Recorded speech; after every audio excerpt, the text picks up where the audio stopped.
Hi friends, ಹೇಗಿದ್ದೀರಾ? ನಾನು ಸೂಪರಾಗಿದ್ದೀನಿ. I hope ನೀವೆಲ್ಲ ಚೆನ್ನಾಗಿದ್ದೀರ ಅಂದ್ಕೊಂಡಿದ್ದೀನಿ. ನಾನು ಪೂಜಾ. ಇವತ್ತು ಸಂಡೇ ಆಗಿರೋದ್ರಿಂದ ಏನಾದರೂ ಸ್ಪೆಷಲಾಗಿ ಮಾಡೋಣ ಅಂದ್ಕೊಂಡೆ. ಹಾಗಾಗಿ ಮಶ್ರೂಮ್ ಬಿರಿಯಾನಿ ಮಾಡಿದ್ರೆ ತುಂಬಾ ಚೆನ್ನಾಗಿರುತ್ತೆ ಅನ್ನಿಸ್ತು. ಮಶ್ರೂಮ್ ಬಿರಿಯಾನಿನ ಮಾಡ್ತಾಯಿದ್ದೀನಿ. ಬನ್ನಿ, ಹಾಗಿದ್ರೆ ಏನೇನೆಲ್ಲ ಪದಾರ್ಥಗಳು ಬೇಕು ನೋಡ್ಕೊಂಬರೋಣ. ನಾನಿಲ್ಲಿ ಜಾಪತ್ರೆ, ಏಲಕ್ಕಿ, ಲವಂಗ, ಸೋಂಪು ಕಾಳು, ಕಲ್ಲು ಹೂವು, ಪಲಾವ್ ಎಲೆ, ಜೀರಿಗೆ ಮತ್ತು ಕಸೂರಿ ಮೇಥಿನ ತೊಗೊಂಡಿದ್ದೀನಿ. ಇವೆಲ್ಲ ನಾವು ಒಗ್ಗರಣೆಗೆ ಹಾಕೋಬೇಕಾಗತ್ತೆ. ಹಾಗೆ ಇಲ್ಲಿ ನಾನು 1 ಪ್ಯಾಕೆಟಷ್ಟು ಮಶ್ರೂಮ್ನ ತೊಗೊಂಡಿದ್ದೀನಿ. 2 ಮೀಡಿಯಮ್ ಸೈಜ್ ಟೊಮೆಟೊನ ಕಟ್ ಮಾಡಿ ಇಟ್ಕೊಂಡಿದ್ದೀನಿ. ಹಾಗೆ 2 ಮೆಣಸಿನಕಾಯಿ, ಈರುಳ್ಳಿ, 1 ಹಿಡಿಯಷ್ಟು ಕೊತ್ತಂಬರಿ, 1 ಹಿಡಿಯಷ್ಟು ಪುದೀನನ ತೊಗೊಂಡಿದ್ದೀನಿ ನಾನಿಲ್ಲಿ. ನಾನಿವತ್ತು ಬಿರಿಯಾನಿನ ಮಾಡಲಿಕ್ಕೆ ಬಾಸುಮತಿ ರೈಸ್ನ ಯೂಸ್ ಮಾಡ್ತಾಯಿದ್ದೀನಿ. 1.5 ಗ್ಲಾಸಷ್ಟು ಬಾಸುಮತಿ ರೈಸ್ನ ನಾನಿಲ್ಲಿ ತೊಗೊಂಡಿದ್ದೀನಿ. ಇವಾಗ ಇದನ್ನು ಚೆನ್ನಾಗಿ 2 ಸರಿ ತೊಳ್ಕೊಂಡ್ಬಿಟ್ಟು ಒಂದು ಅರ್ಧ ಗಂಟೆ ನೆನೆ ಹಾಕ್ತೀನಿ. 1.5 ಗ್ಲಾಸಷ್ಟು ಬಾಸುಮತಿ ರೈಸ್ನ ತೊಗೊಂಡ್ಬಿಟ್ಟು ತೊಳೆದ್ಬಿಟ್ಟು ಒಂದು ಅರ್ಧ ಗಂಟೆ ನೆನೆ ಇಡ್ತೀನಿ. ನೋಡಿ, ಇವಾಗ ಅದು ನೆನೆಯಷ್ಟರಲ್ಲಿ ನಾವು ಈ ಕಡೆ ಒಗ್ಗರಣೆ ಕೂಡ ಹಾಕ್ಕೊಳ್ಳೋಣ. ಬಿರಿಯಾನಿಗೆ ನಾನೊಂದು ಕುಕ್ಕರ್ಗೆ ಸ್ವಲ್ಪ ಎಣ್ಣೆನ ಹಾಕ್ಕೊಳ್ತಾ ಇದ್ದೀನಿ. 1-2 ರಿಂದ 3 ಸ್ಪೂನಷ್ಟು ಎಣ್ಣೆನ ಹಾಕ್ಕೊಳ್ಳೋಣ. ಹಾಗೆ ಅದಕ್ಕೆ ಒಂದು 3 ಸ್ಪೂನಷ್ಟು ತುಪ್ಪನೂ ಕೂಡ ಹಾಕ್ಕೊಳ್ತಾ ಇದ್ದೀನಿ. ನಾವಿಲ್ಲ ತೊಗೊಂಡಿರುವಂತಹ ಸ್ಪೈಸಸ್ ಎಲ್ಲ ಮಸಾಲೆಗಳನ್ನೂ ನಾನಿಲ್ಲಿ ಈ ಒಗ್ಗರಣೆಗೆ ಸೇರಿಸ್ಕೊಳ್ತಾ ಇದ್ದೀನಿ. ಈ ಕಲ್ಲು ಹೂವು ಮತ್ತು ಜಾಪತ್ರೆನ ಹಾಕೋದ್ರಿಂದ ಒಂದು ಒಳ್ಳೆ ಫ್ಲೇವರ್ ಬರುತ್ತೆ. ತುಂಬ ರುಚಿಯಾಗಿ ಬರುತ್ತೆ ಬಿರಿಯಾನಿ. ನೋಡಿ, ಇದು ಸ್ವಲ್ಪ ಕಲರ್ ಚೇಂಜ್ ಆಗ್ತಿದ್ದಂಗೆ ನಾನಿಲ್ಲಿ 2 ಮೀಡಿಯಮ್ ಸೈಜ್ ಈರುಳ್ಳಿನ ಉದ್ದುದ್ದಕ್ಕೆ ಕಟ್ ಮಾಡಿ ಇಟ್ಕೊಂಡಿದ್ದೆ, ಅದನ್ನು ಕೂಡ ಸೇರಿಸ್ಕೊಳ್ತಾ ಇದ್ದೀನಿ. ಈ ಈರುಳ್ಳಿ ಇದೆಯಲ್ಲ, ಇದು ಕಲರ್ ಚೇಂಜ್ ಆಗೋವರೆಗೂ ನಾವು ಇದನ್ನು ಎಣ್ಣೆಯಲ್ಲಿ ಫ್ರೈ ಮಾಡ್ಕೋಬೇಕಾಗತ್ತೆ.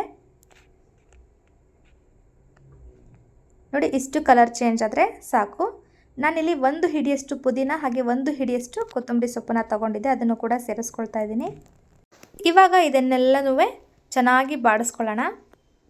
ಹಾಗೆ 2 ಮೀಡಿಯಮ್ ಸೈಜ್ ಟೊಮೆಟೊ ಹಾಗೆ 2 ಹಸಿಮೆಣಸಿನ್ಕಾಯಿನ ಕಟ್ ಮಾಡಿ ಇಟ್ಕೊಂಡಿದ್ದೀನಿ, ಅದನ್ನು ಕೂಡ ಸೇರಿಸ್ಕೊಂಡು ಚೆನ್ನಾಗಿ ಬಾಡಿಸ್ಕೊಳ್ತಾ ಇದ್ದೀನಿ.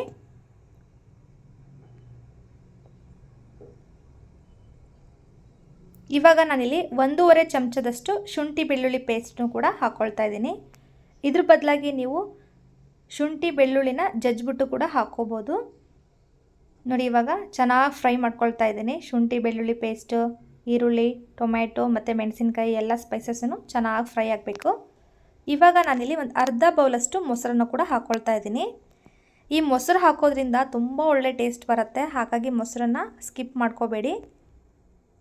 1 ಸ್ಪೂನಷ್ಟು ಖಾರದ ಪುಡಿನ ಹಾಕ್ಕೊಳ್ತಾ ಇದ್ದೀನಿ. ಅರ್ಧ ಸ್ಪೂನಷ್ಟು ಅರಿಶಿನ ಪುಡಿನ ಹಾಕ್ಕೊಳ್ತಾ ಇದ್ದೀನಿ.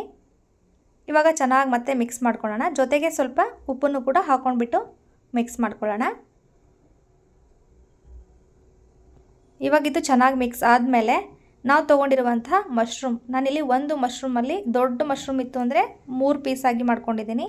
ಚಿಕ್ಕ ಮಶ್ರೂಮ್ ಇದ್ದರೆ 1ರಲ್ಲಿ 2 ಭಾಗಗಳಾಗಿ ಕಟ್ ಮಾಡಿ ಇಟ್ಕೊಂಡಿದ್ದೀನಿ. ನೋಡಿ, ಇದನ್ನು ಎಣ್ಣೆಯಲ್ಲಿ ಚೆನ್ನಾಗಿ ಫ್ರೈ ಮಾಡ್ಕೊಳ್ಳೋಣ. 1-2 ನಿಮಿಷ ಫ್ರೈ ಮಾಡಿದ್ರೆ ಸಾಕಾಗತ್ತೆ. ನೋಡಿ, ಇವಾಗ ಮೊಸರು, ಎಣ್ಣೆ, ತುಪ್ಪ ಎಲ್ಲ ಹಾಕಿದ್ವಲ್ಲ, ಅದೆಲ್ಲ ಚೆನ್ನಾಗಿ ಬಿಟ್ಕೊಳ್ತಾ ಇದೆ. ಒಳ್ಳೆ ಕಲರ್ ಕೂಡ ಬಂದಿದೆ. ಈ ಟೈಮಲ್ಲಿ ನಾವು 1 ಸ್ಪೂನಷ್ಟು ಬಿರಿಯಾನಿ ಪೌಡ್ರನ್ನು ಕೂಡ ಹಾಕ್ಕೊಳ್ತಾ ಇದ್ದೀನಿ. ಹಾಕ್ಕೊಂಡ್ಬಿಟ್ಟು ಚೆನ್ನಾಗಿ ಮತ್ತೆ ಮಿಕ್ಸ್ ಮಾಡ್ಕೊಳ್ಳೋಣ. ಚೆನ್ನಾಗಿ ಮಿಕ್ಸ್ ಆದಮೇಲೆ ಇವಾಗ ನಾವು ಬಾಸುಮತಿ ರೈಸ್ನ 1.5 ಗ್ಲಾಸಷ್ಟು ತೊಗೊಂಡಿರೋದ್ರಿಂದ ನಾನಿಲ್ಲಿ 2.25 ಗ್ಲಾಸಷ್ಟು ನೀರನ್ನ ಹಾಕ್ತಾಯಿದ್ದೀನಿ. ಮಾಮೂಲಿ ಅಕ್ಕಿಗೆ ಮಾಡೋದಾದರೆ ಬಿರಿಯಾನಿನ 1.5 ಗ್ಲಾಸ್ಗೆ 3 ಗ್ಲಾಸಷ್ಟು ನೀರು ಬೇಕಾಗುತ್ತೆ. ಇದು ಬಾಸುಮತಿ ರೈಸ್ ಆಗಿರೋದ್ರಿಂದ ಸ್ವಲ್ಪ ಕಡಿಮೆನೇ ಹಾಕಿದ್ದೀನಿ ನಾನು. ಹಾಗೆ ಇವಾಗ ರುಚಿಗೆ ತಕ್ಕಷ್ಟು ಉಪ್ಪನ್ನು ಕೂಡ ಹಾಕ್ಕೊಳ್ತಾ ಇದ್ದೀನಿ. ಆವಾಗಲೇ ಹಾಕಿರೋದ್ರಿಂದ ನೋಡಿಬಿಟ್ಟು ಉಪ್ಪನ್ನು ಹಾಕ್ಕೊಳ್ಳಿ. ಇವಾಗ ಇದು ಚೆನ್ನಾಗಿ ಮಿಕ್ಸ್ ಮಾಡಿಬಿಟ್ಟು ಕುದಿ ಬರೋವರೆಗೂ ನಾವು ಇಲ್ಲನ್ನ ಬಿಡಬೇಕಾಗತ್ತೆ. ಈ ಥರ ಕುದಿ ಬರಬೇಕಾದ್ರೆ ನಾವು ತೊಗೊಂಡಿರುವಂತಹ ಅಕ್ಕಿ, ಅಂದರೆ ನಾನೊಂದು ಅರ್ಧ ಗಂಟೆ ನೆನೆ ಇಟ್ಟಿದ್ದೆ ಅಕ್ಕಿನ, ಆ ಅಕ್ಕಿನ ಇವಾಗ ಕುಕ್ಕರ್ಗೆ ಹಾಕೊಂಬಿಡೋಣ. ಹಾಕ್ಬಿಟ್ಟು ಚೆನ್ನಾಗಿ ಒಂದ್ಸರಿ ಮಿಕ್ಸ್ ಮಾಡ್ಕೊಳ್ಳೋಣ. ಮಿಕ್ಸ್ ಮಾಡಿ ಕುಕ್ಕರ್ ಲಿಡ್ನ ಕ್ಲೋಸ್ ಮಾಡಿಬಿಡೋಣ. ನಾನಿದನ್ನು ಸಿಮ್ಮಲ್ಲಿಟ್ಬಿಟ್ಟು 2 ವಿಷಲ್ ಕೂಗಿಸಿದ್ದೀನಿ. ಹಾಗಾಗಿ ರೈಸ್ ತುಂಬ ಸಾಫ್ಟಾಗಿ ಬಂದಿತ್ತು, ತುಂಬ ರುಚಿಯಾಗೂ ಕೂಡ ಬಂದಿತ್ತು. 2 ವಿಷಲ್ ಆಗಿ ಕುಕ್ಕರ್ ತಣ್ಣಗಾದ ಮೇಲೆ ಇವಾಗ ತೆಗೆದುಬಿಟ್ಟು ತೋರಿಸ್ತಾ ಇದ್ದೀನಿ ನೋಡಿ. ತುಂಬ ಟೇಸ್ಟಿಯಾಗಿ ಬಂದಿತ್ತು, ಉದುರಾಗಿ ಬಂದಿತ್ತು. ಬಿರಿಯಾನಿ ಮಾತ್ರ ಸೂಪರಾಗಿ ಬಂದಿತ್ತು. ಮಕ್ಕಳು ಮತ್ತು ಮನೆಯವರು ಎಲ್ಲರೂ ಕೂಡ ಎಂಜಾಯ್ ಮಾಡ್ಕೊಂಡು ತಿಂತಾಯಿದ್ರು ಬಿರಿಯಾನಿನ. ಹಾಗೆ ಯಾರೆಲ್ಲ ನನ್ನ ವಿಡಿಯೋನ ಹೊಸದಾಗಿ ನೋಡ್ತಾ ಇದ್ದೀರೋ ಪ್ಲೀಸ್ ನನ್ನ ಚಾನಲ್ನ ಸಬ್ಸ್ಕ್ರೈಬ್ ಮಾಡ್ಕೊಳ್ಳೋದನ್ನು ಮರಿಬೇಡಿ.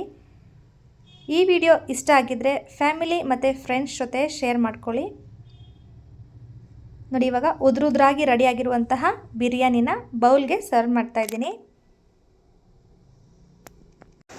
ಈ ಬಿರಿಯಾನಿ ಜೊತೆ ನಾನು ಮೊಸರು ಬಜ್ಜಿ ಕೂಡ ಮಾಡ್ಕೊಂಡಿದ್ದೆ. ತುಂಬಾ ಟೇಸ್ಟಿಯಾಗಿತ್ತು, ಬಿರಿಯಾನಿಗೂ ಮೊಸರು ಬಜ್ಜಿಗೂ ಕೂಡ. ನೋಡ್ತಾ ಇರ್ಬೋದು ಉದುರಾಗಿ ಎಷ್ಟು ಕಲರ್ಫುಲ್ಲಾಗಿ ಕಾಣಿಸ್ತಾ ಇದೆ ಅಂತ ಹೇಳಿಬಿಟ್ಟು. ಫುಲ್ ರೆಡಿಯಾಗಿರುವಂತಹ ವಿಡಿಯೋನ ಇವಾಗ ನಾನು ತೋರಿಸ್ತಾ ಇದ್ದೀನಿ. ನೋಡಿ, ಮೊಸರು ಬಜ್ಜಿ ಜೊತೆ ಮಶ್ರೂಮ್ ಬಿರಿಯಾನಿ ರೆಡಿಯಾಗಿದೆ. ಐ ಹೋಪ್ ಈ ವಿಡಿಯೋ ಎಲ್ರಿಗೂ ಇಷ್ಟ ಆಗಿದೆ ಅಂದ್ಕೊಳ್ತೀನಿ. ಇಷ್ಟ ಆದರೆ ಒಂದು ಲೈಕ್ ಕೊಡೋದನ್ನು ಮರಿಬೇಡಿ.